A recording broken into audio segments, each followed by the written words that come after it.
Welcome back to the Elias Macco Show, 1052 right here on CJD. In recent years, Montreal has witnessed a sharp and deeply concerning increase in homicide charges laid against teenagers. A report this month reveals that the number of minors accused of murder in Quebec nearly tripled between 2022 and 2024. Crown prosecutors and defense attorneys alike agree there are a lot of things behind this increase. Let's try and find out what's happening here.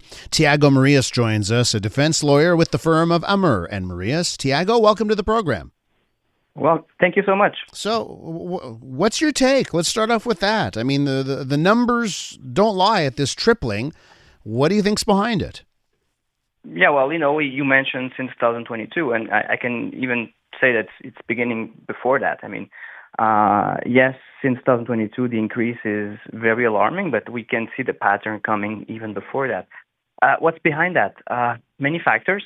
I believe that globally there is an increase in violent crimes in general. Unfortunately, criminality is like sometimes a cycle, and we're in a cycle that is in the increased side.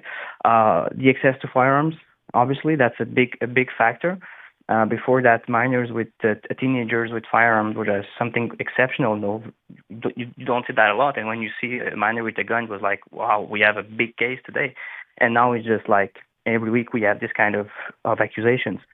So that's a big second factor. And I would say that there is, some conflicts and some disorganization right now with criminalized groups who sometimes use teenagers to do their work for many reasons. Okay, so I would say that's the three big factors, yeah. I want to tackle those last 2 points specifically a little bit more in depth. The guns part of this. Yeah. Where are the guns coming from? If you mean the country where they are coming from, it's quite clear it's the United States. Mm-hmm. If that's your question, yes, the United States is quite clear. Firearms, most of the firearms that are used are prohibited firearms in Canada. Okay, that must be very clear. They are not legal to possess. Okay, we're talking about handguns. Mm-hmm. Okay, either restricted weapons or illegal weapons. So that's the first thing. How come the young persons have access to? There's all Telegram, Snapchat. It's really easier than before. Before, to have access to a gun, you must be you must have connections. A lot of connections have a big history in the organized criminality. Now is totally different. You can have access to those weapons way more with a lot of more facility. So does that mean that now we see, again, you're talking about connections, right? Now you don't even need an organized crime connection. Are we seeing lone wolves? I don't know if that's the appropriate term here, but are we seeing like teens? They don't have a connection to organized crime. They're just doing this on their own, and they can have access to guns, and that's something that's different. Yes, that's exactly it. Before, if you had a handgun on you, we knew that there was some connections that must exist. Now it's not that clear. Honestly, I see kids, 14 years old, first-time offenders, they have a gun on them. So you don't have connections if it's your first offense at 14 years old. Okay. So that's a big difference. It's staggering to hear that, 14 years old, and they've got a gun. Okay, organized crime. I want to touch upon this and what you were saying before.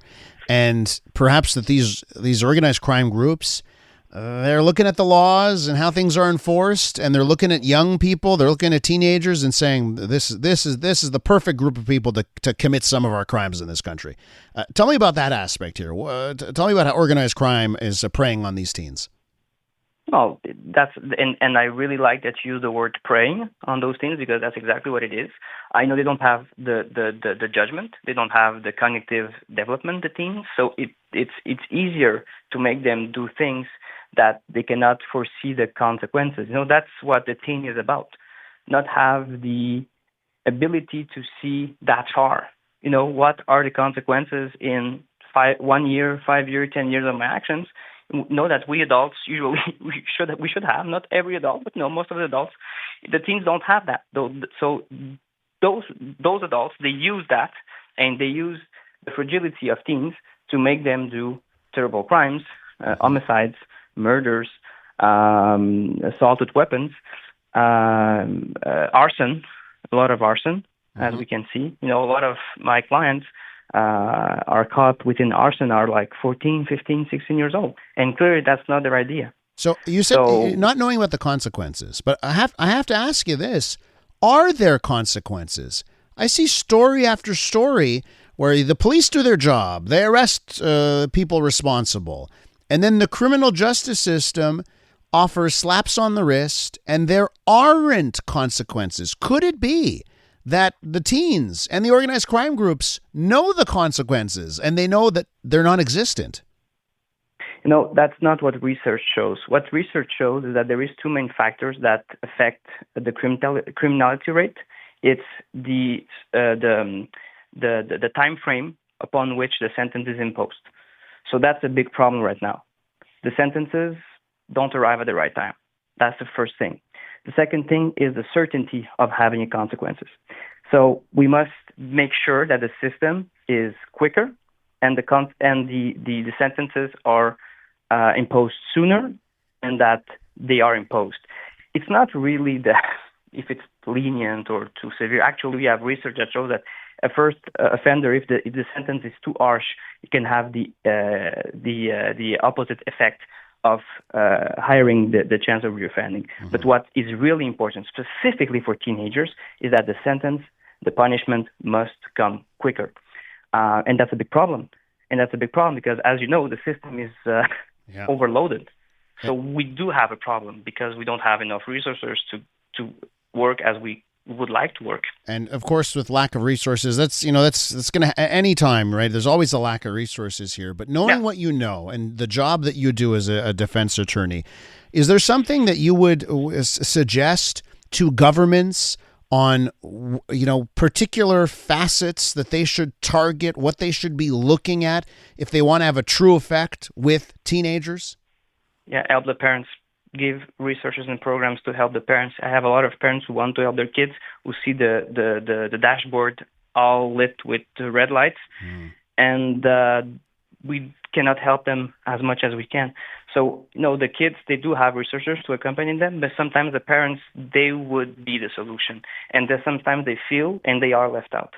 So I really believe that the main intervention, it's a bit contradictory and nobody talks about that, but give resources to the parents who really want to help their kids and protect society. They only want to protect society through helping their kids. Tiago, so for me, that's. Listen, a point that I've heard before and very well taken. I have to leave it there, but I want to thank you for coming on the show. No problem. My pleasure. That's Tiago Murias, a defense lawyer with the firm of Ameur Múrias.